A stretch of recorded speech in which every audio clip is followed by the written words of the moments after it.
আমাদের প্রিয় নেতা জনাব সালাউদ্দিন আহমদ স্বরাষ্ট্রমন্ত্রী হওয়ায় আমি মনে করি বাংলাদেশের আইন শৃঙ্খলার উন্নয়ন হবে। এই রাষ্ট্র কতটুকু উন্নত সেটা বোঝার জন্য সেই দেশের আইন শৃঙ্খলা কতটুকু উন্নত সেটা বুঝতে হয়। বাংলাদেশে বিগত 17 বছর আইন শৃঙ্খলার অবনতি হয়েছে। পুলিশকে বিভিন্ন দলীয়ভাবে ব্যবহার করা হয়েছে। আমরা চাই আজকে নতুন বাংলাদেশের এই যে দেশের আইন শৃঙ্খলার উন্নয়ন হোক, মানুষের নিরাপত্তার ব্যবস্থা হোক, কোনো পুলিশ যাতে কোনো মানুষের শত্রু না হয়, বন্ধু হিসেবে কাজ করুক, আমরা বাংলাদেশের মানুষের শান্তিতে বসবাস করুক এটাই কামনা করি।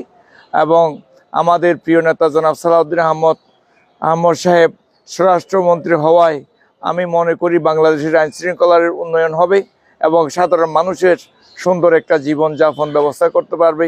আর কারো সম্মানের উপর আঘাত আসবে না এবং কেউ কারো উপর অন্যায়ভাবে প্রতিশোধ নিতে পারবে না।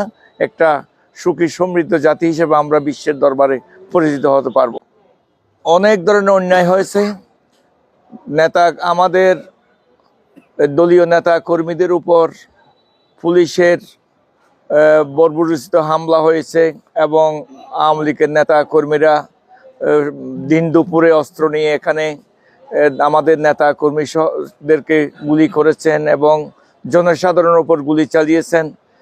তার একটা প্রমাণ হজরত মাওলানা দেলোয়ার হোসেন সাইদি সাহেবের জানাজাও গুলি করেছিল আমাদের সাবেক এমপি রিজাফর।